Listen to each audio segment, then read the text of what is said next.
আর এই মেশিনটাই হচ্ছে আমার স্বপ্ন, যার জন্য নোয়াখালী থেকে দীর্ঘ 9 ঘন্টা জার্নি করে তার কাছে পৌঁছালাম। প্রথমে ওনার বাগিনা তার মতো করে ফুল মেশিনের কন্ট্রোলিং ফুল সেটআপ আমাকে শিখাইছে। আসসালামু আলাইকুম, আলহামদুলিল্লাহ। অবশেষে স্বপ্নের ইনকিউবেটর থেকে আমার একটা স্বপ্ন পূরণ হলো। যেমন স্বপ্ন তেমন কাজ। আমরা অর্ডার দেওয়ার কয়েকদিন পর চলে গেলাম মনির ভাইয়ের ঠিকানা। নোয়াখালী থেকে সন্ধ্যা 7টায় রওনা দিলাম ঢাকা ঝিনাইদহ। সারা রাত বাসে থাকার পর সকালবেলা আমরা যে জায়গায় নামছি সেখানে একটা বড় মসজিদ ছিল। সেখানেই আমরা ফজর নামাজ পড়ে একটু রেস্ট নিয়ে নাস্তা পানি খেয়ে আবার বেরিয়ে পড়লাম।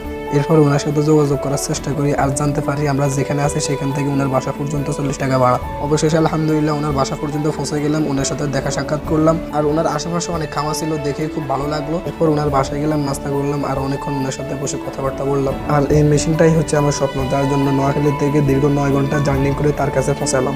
সত্যি বলতে মেশিনটা আমার খুব ভালো লাগছে আর খুব ভালো প্রোডাক্ট দিয়ে মেশিনটা তৈরি করা হয়েছে। যেহেতু উনি নিজে এটার পরিচালক, আশা করি ইনশাল্লাহ খুব ভালো একটা প্রোডাক্ট ওনার থেকে আশা করা যায় এবং যে কোনো সমস্যার সমাধান ওনার থেকে নেওয়া যাবে।